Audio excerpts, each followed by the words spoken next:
Nick Robertson's days of Leafs seem to be numbered as Toronto gets set to host New York. You're listening to the Locked On Leafs podcast, part of the Locked On Podcast Network. It's your team every day.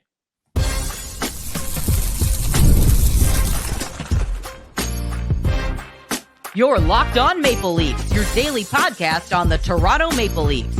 Part of the Locked On Podcast Network, your team every day.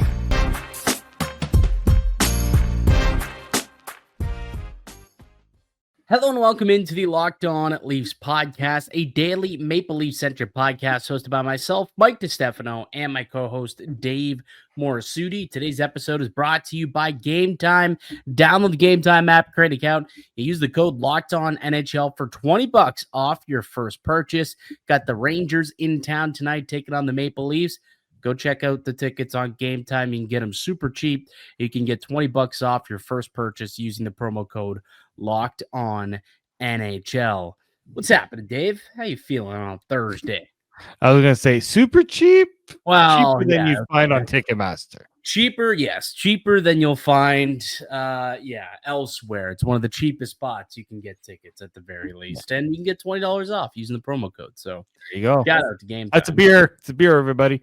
Yeah, basically you get a free beer with the purchase of a ticket. Is almost how you could look at it. Only one beer though, only one. Because it's still a Toronto-based arena, and man, things are expensive. Hey, vibes are good in the city again, right? Like last weekend, it was not so good. The Blue Jays stunk the joint out in the first couple games against Seattle. The Maple Leafs got swept against Detroit, and it was not looking good. Toronto lays a beatdown on Nashville yesterday, and then obviously the Blue Jays followed up with an even bigger beatdown of the Mariners, 13-4, massive victory. That series now 2-1. So the city of Toronto, the sports fans here in the six, feeling pretty good about themselves right now, aren't they? Have to be. Leafs get a big win, followed by a Jays big win. Vibes are just, manifesting. Yeah, and they got another opportunity tonight to add to the win totals. The New York Rangers, who've been struggling, come to town, and I think they've been shut out back-to-back games. We'll preview that one in just a little bit here, Dave, but I want to get into the Nick Robertson situation because obviously he's played a couple of games so far here. He had one healthy scratch earlier in the season, but he's a guy who is looking for much better opportunity. And now we're hearing the insiders. Darren Dreger yesterday on the broadcast was talking about how Nick Robertson wants a bigger role in the NHL. And he said, quote, he's pushing 160 NHL games. I know that the Maple Leafs have recently talked with clubs that may have interest in Nick Robertson, given the depth that the Leafs have. It's a tough spot for Robertson, so maybe it's time to give him a fresh start somewhere else. Now, this isn't necessarily breaking news. This is something that we've talked about really all summer. This is not new that the team has quote unquote too much depth, or at least Nick Robertson looks like the odd man out, right, on the outside looking in on the roster. But it does seem like we might finally get a resolution to the Nicky Bobby situation here in Toronto. Sounds like a trade might be coming pretty soon, no? Yeah, I mean, like it's interesting because there's a comment on I think our video from yesterday saying, well, once Lorentz and Lon come back, like who comes out? 89 is probably one of the first you look at. He's the first because I'm not taking Cowan out. I can assure you that. Cowan's in there. Cowan out. You're not taking Max Domi because he's playing center right now. You're not taking out, like some people said, maybe Dakota Joshua, but like probably not. Yarncroc likes to have that. Yarncroc on Rocket Richard watch. You can't take him out right now. It's a numbers game right now, and I think that's what Nick Robertson sees. He's like, the coach is not going to give me top six opportunity. I'm stuck on the third line here. I believe I'm better than a third liner. I can do more things offensively. The only way I'm going to get that is how I do what many other Kyle Dubas ex-draft picks have done and get traded out of town. Yeah, and maybe that's a spot he can go to where Kyle Dubas is currently employed, maybe the Pittsburgh Penguins could be a potential landing spot for Nick Robertson. It just feels eerily similar to the Timothy Liljegren situation from a year ago, didn't it? And I was quite surprised that they were able to get a half decent return for Liljegren. Well, they get a third round pick, and then a couple of throw-ins after that. Part of that trade. And I think there was one other, like maybe a fifth or sixth or something like that. It was another a third rounder and a sixth rounder. Yeah, so a third, a sixth, and then they had to take on Matt Benning's contract, which did have 2 years on it, and he is currently playing in the minors. So the Leafs are paying for that, but it just feels eerily similar. And I remember thinking at the time, like, wow, surprised that they got that much for Liljegren, thought that he was a wasted asset. I wonder if it's the same situation for Robertson. Like maybe there is a team out there that still covets him as a decent player who has a future as a top 9 contributing goal scorer. But I just, over the last 2 years, it seems like if there was a trade that would have come to fruition, that, if a team had a third round pick on the table, you would think that Brad Chilton probably would have pulled the trigger at this point. I'm not holding my breath that this is going to be a very large return. No. I would imagine if Nick Robertson gets dealt at this point, it's probably going to be very minuscule. Yeah, like we're talking 5th, 6th, 7th rounder as the return. I'd be shocked if it's anything higher at this point because, like you said, once guys get healthy, now it's a numbers game. That guy might have to go on waivers. If Easton Cowan's here, he might have to go down on waivers just to make the 23-man, active roster work. They're going to get nothing for him. So I think it's very possible that if he does get dealt, which I think is likely at this point, we're probably not going to get a whole lot for him. No, I mean, at this rate, you're trying to recoup some picks because Leafs don't have a lot of picks going into this year's draft. You're trying to find a team that's willing to give him that opportunity too, right? And I know that Brad Chilton's probably holding off and he's trying to circle and get the best that he can, but at some point, as you said, he's going to have to pull that trigger. And the fact that those trade whispers are happening right around the time you're hearing about Lorentz being close and Lon being close, like it's just the puzzle pieces are fitting too nicely to think that something is going to happen soon. Yeah.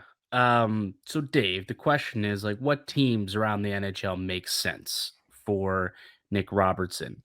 I decided to have some fun here, Dave, and join the rest of the world in the year 2025. I asked ChatGPT.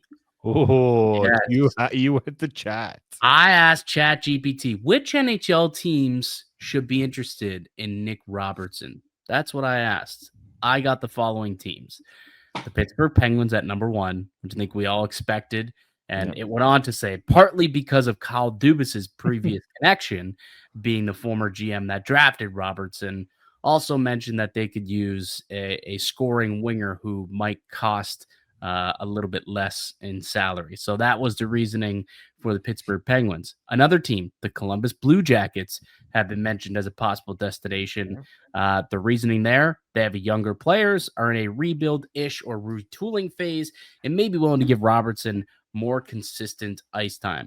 Yeah, I could see Columbus maybe being interested in him as a cheap depth option. The San Jose Sharks, they obviously, this is a team that just wants players, like guys who are NHLers and anyone who could turn into anything. It's a clear rebuilding team, and he can go and he'll have opportunity, right? And that's what he's looking for, opportunity. I think San Jose is a spot where that could make some sense. The Red Wings have been floated out there, apparently, a team that needs some scoring depth, and it said have a somewhat soft pipeline. So ChatGPT throwing some daggers at the Detroit Red Wings. Hey, man, that is the Atlantic leading Detroit Red Wings to you, chat. Right? They just beat Florida tonight. I mean, Cam Talbot, Vezina, front runner. So far, maybe the future home of Nick Robertson too, and the Blackhawks were the final team that ChatGPT suggested as a potential landing spot since they're rebuilding and could use players with scoring upside. So that's that. Those are the teams that ChatGPT believes could be interested in Nick Robertson. I think those are probably the teams that I would have come up with as well. I don't know if there's another one that kind of sticks out to you, but for right now, I think those are probably the teams and GMs that Tree Living is chatting with. It's funny. It went on to say like factors that make Robertson attractive and limiting. Would you like to hear those as well? I want to hear this. Let's go. ChatGPT is hilarious. Upside scoring. He's shown that he can put up 14 to 15 goals in a season with limited minutes, which is true. The contract, he signed a 1-year deal, which makes his cap hit fairly modest and low risk for a trade partner. This is true. Many rumors hinge on the idea that Robertson haven't been given consistent top 6 minutes and might benefit from a change of scenery. Also very true. And then the limitations. Reports suggest that he has weaknesses, which is size, defensive play, and physicality, that might limit how trusted he becomes in more difficult match situations. That makes him more of a speculative ad for teams willing to accept some risk, which, yeah, I would say that's pretty bang on. I would say that's very much a limitation in his game. His defensive play, his lack of physicality, the size. It's a big reason why he doesn't fit Craig Berube's system. And the reason why we've been talking about this for 2 years is because he doesn't fit Craig Berube's system. So I fully expect for a trade to happen. I would be shocked if they get anything more than a mid to late round pick for that trade. But just, brace for it, people. Brace for it. Once upon a time, he was a top prospect for the Maple Leafs. Thought he'd be a good, 25 plus goal scorer for many years in the top 6, but just isn't panning out for Nick Robertson here in Toronto. And I would imagine a trade will come pretty soon. Any other final comments there before we get to Leafs Rangers tonight? No, we'll see if this finally comes first, because we've been talking about a potential Nick Robertson trade for a while. Yeah, I think it comes through. I think he will be traded by. Definitely, I think he'll be traded by November. I think he'll definitely by November 1st be in a different uniform. I think it'll be that quick. Next couple weeks, as Lawton and Lorentz start to get back onto the ice, I think we'll probably see Nick Robertson's time with the team come to an end. But he will probably be in the lineup tonight. Why don't we talk about that possibility as we tee up Leafs Rangers on the other side? I'm Mike DiStefano with Dave Morssutti. You're listening to the Locked On Leafs podcast, part of the Locked On Podcast Network. It's your team every day. The NHL season is here, and FanDuel has an offer you don't want to miss. Right now, new customers can bet just $5 and get $300 in bonus bets if you win. That's right. Pick a bet, put down $5. If it hits, you'll unlock $300 in bonus bets to use across the app. I love how FanDuel gives me so many ways to play. I built parlays, tried player props, and even followed the live lines during the game. You like the Leafs tonight to beat the Rangers? Throw down $5 on the money line. They win. You get $300 in bonus bets. So what are you waiting for? Visit FanDuel.com to download the FanDuel app today and get started. Welcome into the Locked On Leafs podcast. Mike DiStefano, Dave Morssutti with you as we are each and every weekday, Monday through Friday, with brand new podcast episodes, free and available wherever you get a podcast, and also up on YouTube. Leafs Rangers tonight in Toronto. The Leafs looking to build off a good win over the Nashville Predators, won 7-4 Tuesday night, got back on the winning ways, and they'll have to continue that tonight against a struggling Rangers squad, Dave, who've lost 2 in a row and haven't scored a goal in either of those games. I think they're going to be hungry to try and get the best of the buds here. Yeah, and the Rangers always play the Leafs tough, especially at Toronto Arena. Yeah, it's been a tough. There's always been tough matchups for Toronto, and yeah, it's funny because they they've been clearing out house. They've been trying to, do a bit of a retool. They trade Chris Kreider, and I think Chris Kreider has more goals than the Rangers do, or close to it. Close to it. And he's got 4 goals. I think the Rangers have 6 in 3 games. Then Kreider has 4 by himself, I think. The Rangers have 10 goals right now. Okay. 10 goals. Okay, so they've gotten a little better. But they've been shut out. They've scored all their goals on the road. That's where it's so perplexing. They scored against Pittsburgh and Buffalo. I think those are the 2 teams who they scored against. Hey, hold on. Actually, no, they got shut out by Pittsburgh on opening night. But so they lost to Pittsburgh in New York, then they beat Pittsburgh on the road because that's how things work in the NHL. Right. Yeah. So they did. Yeah, I knew that they lit Pittsburgh up. I do recall that. So yeah, here's how their season has gone. They lost on opening night 3-0 to the Pittsburgh Penguins. And Artur then they Shilov's shutout, by the way. Artur Shilov's had the shutout. And then they beat Buffalo 4-0. Shesterkin with a shutout. They beat Pittsburgh 6-1. Massive butt kicking on the Penguins. And then they lost 1-0 to Washington and 2-0 to the Edmonton Oilers. So, 2 tough opponents. We'll give them that. 2 tough opponents for sure. So they're losing to tough teams and they're close games. So it's not as though this team is terrible and doesn't know how to score. It's tough, and they outshot both teams. Like they outshot Washington 35-21 and outshot Edmonton 30-21. So it's not like they're not getting their opportunities. They're just not burying, and nobody is getting goals and scoring. And that's when you look at the Chris Kreider and you're like, man, you had to get rid of that guy. Like that's a dude who just scored. Like he was a walking, talking 40, 50 goal scorer for like the last 3 years. Like I can't quite understand why they were so quick to get rid of that guy. But back-to-back games without goals, they're going to want to come into Toronto and kind of get things going, similarly to how Toronto needed to have that game against Nashville where the offense erupted. Feels like the Rangers are kind of in a similar spot here going into Toronto.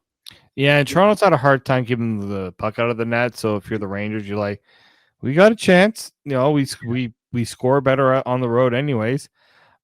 Curious to see who starts in goal for the Rangers, considering Shesterkin's gotten a pretty decent workload here, and if they do go John Quick in this game, I would think Shesterkin because then they got Montreal next, which I think that probably would be the spot. Maybe you put him in, although that would make sense. I would think, probably go Shesterkin in Toronto and then Jonathan Quick in Montreal. Yeah, it'll be. Those are the sort of things I'm kind of looking at is like who the Rangers play in goal, and we know that there is talent on this team. It's just it's kind of, you look at like when they beat the Penguins, who was scoring for them? Oh, Adam Fox, Matt Rempe, Taylor Radish, Zibanejad did score, and Will Cooley did score, and those are 2 guys we know are gonna likely lead the charge offensively there, but they're not getting it's been a lot of like spread out scoring. Like Panarin, kind of been similar here in Toronto though. Like outside, it's been a lot of one game, right? Yeah, like Panarin only has 2 points in 5 games.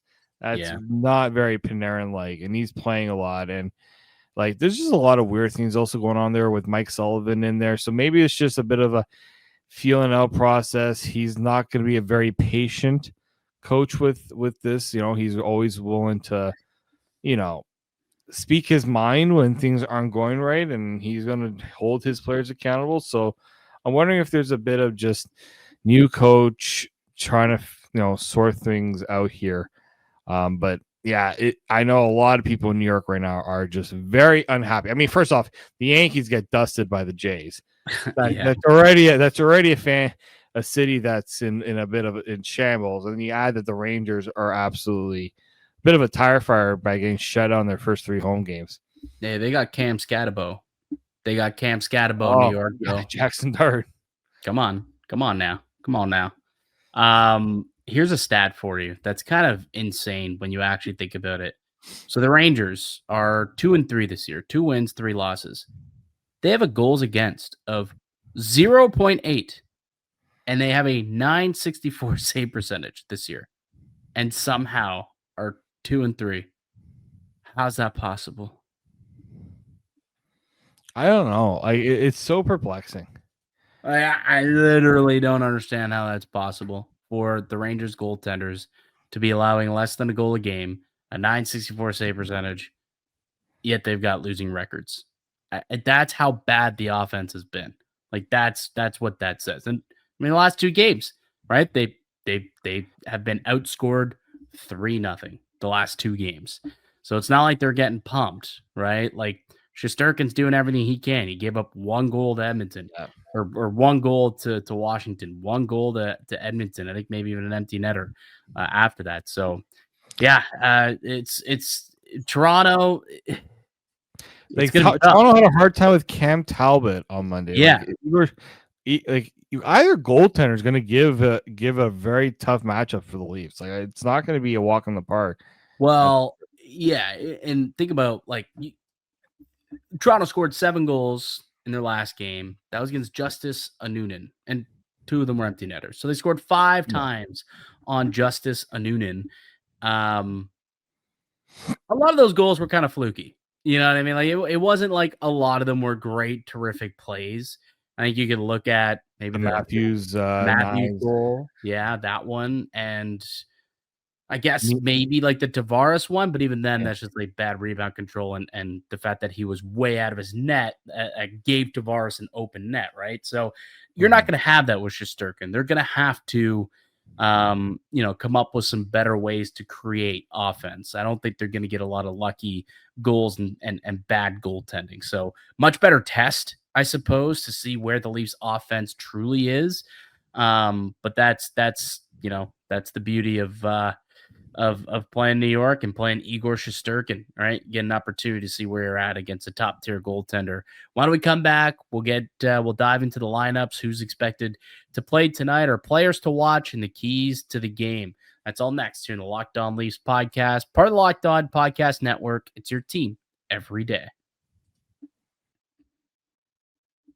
Today's episode is brought to you by Gametime. Hockey season is officially here, and nothing beats being in the arena for those opening games. But let's be real, getting tickets can be a total headache between waiting in queues, surprise fees, prices that jump right before checkout.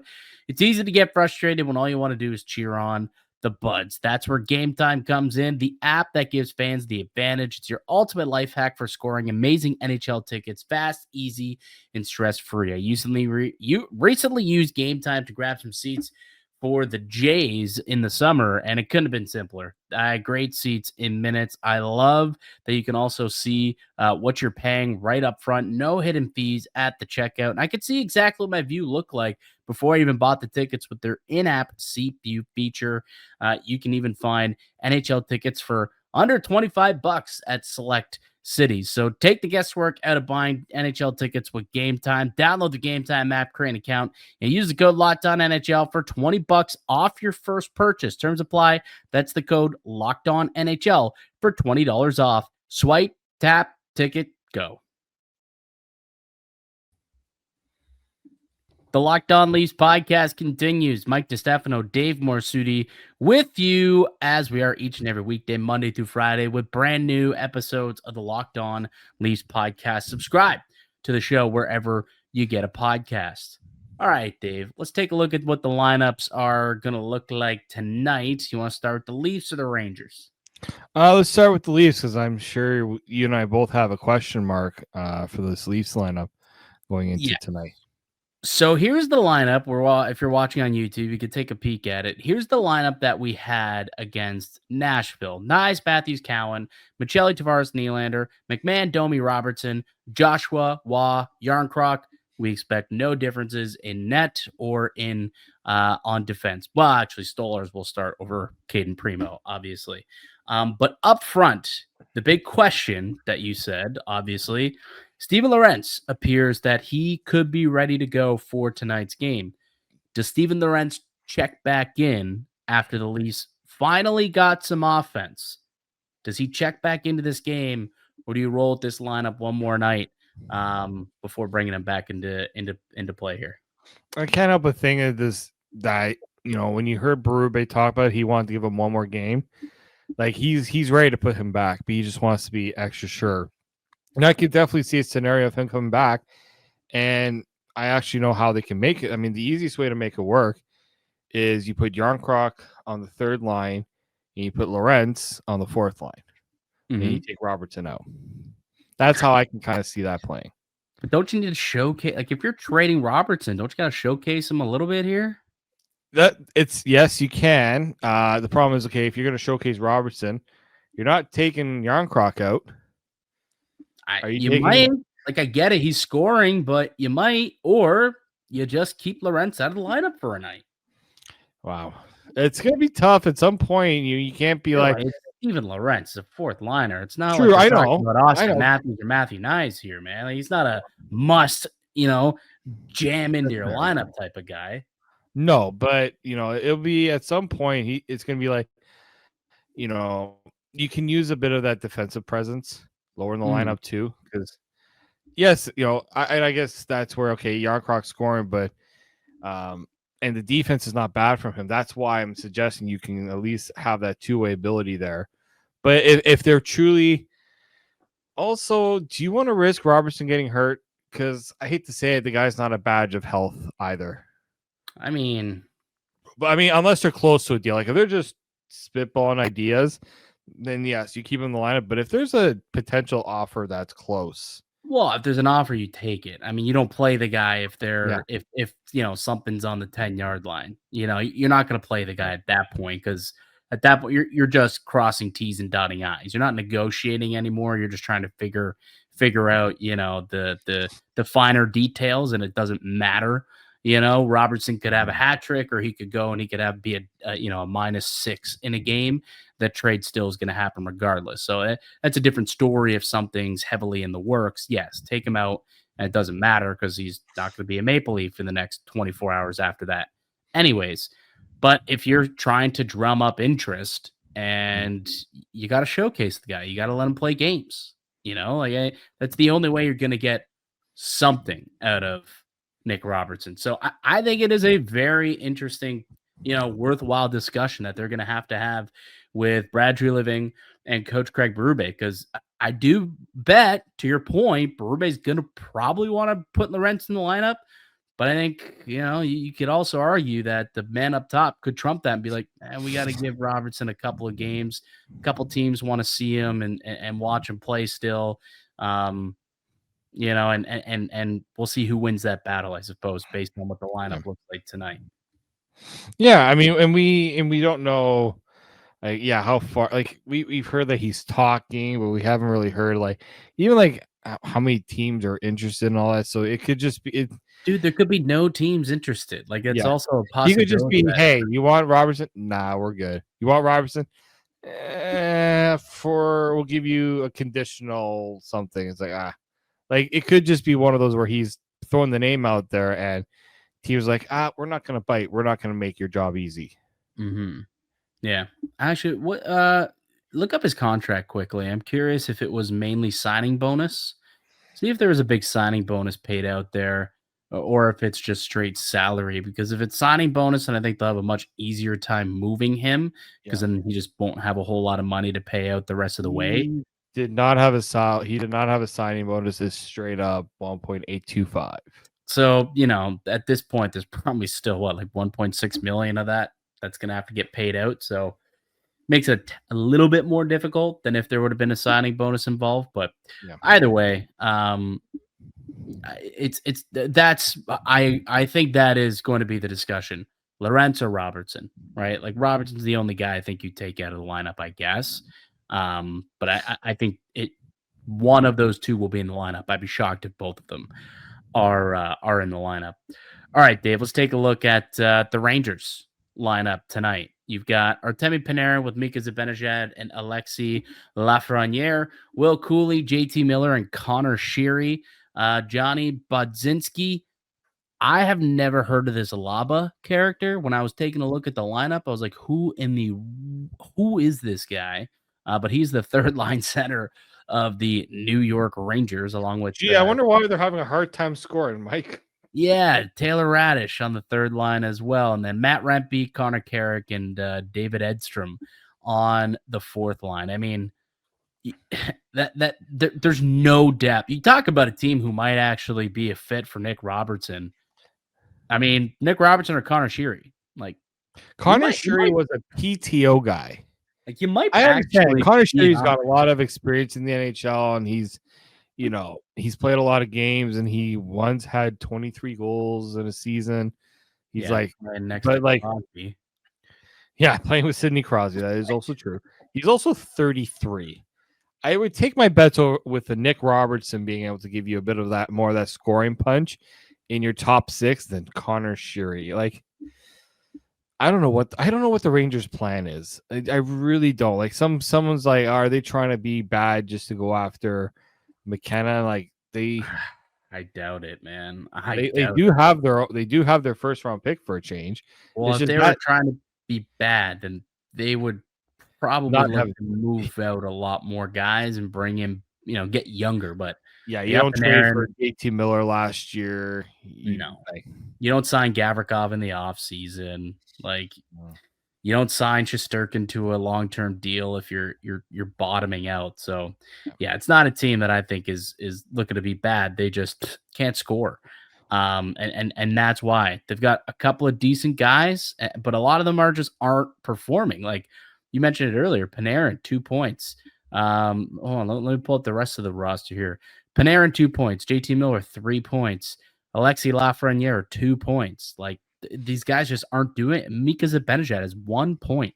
And that's it. Like, the only guy who has more than 1 goal is Adam Fox, a defenseman.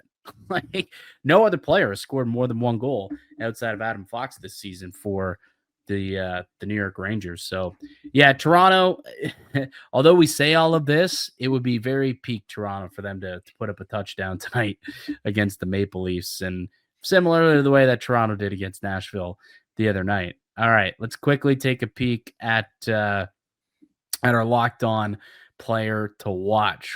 I think we got it. Did you change the? I didn't change the picture, so I don't know if we'll just say it instead of showing. We'll just say it, yeah. All right, we'll just say it. But Igor Shesterkin is the locked-on player to watch for the New York Rangers. A .972 save percentage, a .76 goals against average, and he's got a .500 record as a starting goaltender this season in 4 games. It's really just stupid how pitiful they have not been able to give him any type of run support. How you have a .972 save percentage and you don't have a winning record is wild to me. But it is what it is. But Igor Shesterkin always plays well against the Maple Leafs. He'll be in fine form again tonight. So that's the locked on player to watch here for New York here. Shesterkin's going to be a dog in the net, guaranteed. Yeah, I mean, he's still a world-class goaltender. He's still putting up decent numbers. The record doesn't suggest it, but I mean, he forced the Rangers to give him a massive deal, right? $11.5 million a year. It doesn't seem as massive though now, like it did when it was signed. Now that you've seen a lot of guys sign for north of that since. Yeah, and look, like in the playoffs, the guy's nails, right? He's come up big when they've needed. The problem is nails now. He's got a .972. He's got a .76 goals against average. Like he's nails now. Yeah, but he's 2-2, Mike. Like what? That's not his fault. Are you kidding me? I know. Randy Clark would be like, he's just okay. Just okay. Yeah, just okay. Guy's the front runner for the Vezina. Just okay. Just okay. Wild. Yeah, he's going to be locked in and dialed. So good test for the Maple Leafs as they try to beat him once or twice tonight, hopefully multiple times. As for the Maple Leafs, our locked on player to watch for Toronto, it's Easton Cowan. I think Easton Cowan's a player I'm excited to watch tonight. Thought he played really well up on the top line with Austin Matthews. He's a guy who we've obviously talked about a lot over the last couple of days. Can he stick on that top line? Well, he's got to continue to perform, and he's got to play well, and he's got to make plays, and he's got to be responsible defensively. He can't give the puck away. Do a lot of things that he did against Nashville. If he can replicate that performance against New York, again, he continues to make the case that he not only belongs at the NHL level, but belongs on the top line next to Matthews and next to Matthew Nyes. He leads the entire team, Dave. I was taking a peek at the underlying numbers. Leads the entire team with a 75% expected goal differential at 5-on-5. That's impressive. Kid's 20 years old. He leads the whole team in expected goal differential. That means good things are happening when he's on the ice, not bad things. 3 out of 4 events happening on the ice are positive in the for the Maple Leafs when he's out there at 5-on-5. That's pretty solid. It's nice when a little youthful injection can bring, positive results to your lineup, right? Like, in a way, I'm sure a lot of people who at one point in time watched Nick Robertson in juniors had hoped for a similar trajectory for him, right? And somewhere along the lines, it just he hadn't, like, somewhere along the lines, the development just never got there for him. And I think that was a bit of a cautionary tale for an Easton Cowan, right? Making sure you're developing the right habits, especially in preseason. But Sheldon Keefe was always tough on Nick Robertson, but there was never ever really a plan to get his game on track. With Easton Cowan, it's like they sent him back, and it just seemed like there was a better plan laid out for him, and he's gone and he's, put it all together. Oh, for sure. And, I think that, the first couple games you've seen, he belongs at this level. Not to say that Robertson didn't show that or hasn't shown that, but I think the size is a big factor there. Big difference, right? Like Robertson, unfortunately for him, got the short end of the stick, much like myself, when it came to the height department. Is like 5'8", 5'9", max in skates, $180 soaking wet. Cowan at least, filled out a bit. Like he's 6 feet now. I think he's up to 190 pounds. Like he's, kind of an average-ish sized NHLer. He's not undersized anymore at the very least. So that's what gives you hope that there should be a better outcome for Easton Cowan at the NHL level where it translates a little bit more. All right, keys to the game. Dave, what are the keys to the game here against the New York Rangers? Well, I mean, if you're looking at how the Rangers have been trending the last few days, you want to make sure that you continue to make life difficult for them, right? Make life difficult for them offensively. Be tougher in your own zone. The Leafs have been kind of they were better against Nashville, but there were some, I'd say, some moments where a turnover leads to you shoot yourselves in the foot. Maybe that's kind of the trend there. Don't give extra opportunities to a team that's struggling to put up offense. Yeah, that's definitely something that the Maple Leafs should be wary about. Absolutely. I think for them, they got to make sure that they're prepared to start the second period, because that's been a problem all season long. They've been outscored 6-3 in the second period. They've been outplayed heavily in those second periods with the long change. So hopefully tonight they can, just give it a full 60-minute effort, not just the second, but a full 60 would be nice. But specifically, they got to lock in when they switch ends of the ice here. So that's got to be one key to the game for sure. And honestly, the Leafs got to get the power play cooking. Got to get the power play cooking as well. Like, I take a look at the Maple Leafs. They've yet to score on the power play. Can we get a power play goal? We're 5 games into this thing and they haven't scored on the man advantage. What the heck? It kind of goes in line with Pepper the goalie, right? If you're gonna get power play opportunities, shoot the dang puck. Yeah. I hate being that person that while I'm watching the game is saying shoot. Shoot. Like, eventually I'm going to absolutely lose it. I'm going to throw something at my TV. Now, I love my TV to death, and I would never want to do anything to harm my TV. But the Leafs are pushing my buttons on that one. Yeah, I feel you, brother. I feel you. So those are the 3 keys to the game. Hopefully it's a goodie, and we'll be back tomorrow to recap Leafs and Rangers. We got to fly, but that'll do it for us here today on the podcast. I'd like to thank you all for listening and supporting the show. You can subscribe to the Locked On Leafs podcast on all platforms and receive daily Leafs coverage. Follow myself on Twitter at Mickey_Canuck. Follow Dave at D_Morssutti, and follow the show as well at Locked On Leafs on both Twitter and on Instagram. We'll be back with another episode for you guys tomorrow to recap Leafs Rangers. Enjoy the game tonight. Go Leafs, go. Until then, keep it locked right here on Locked On Leafs.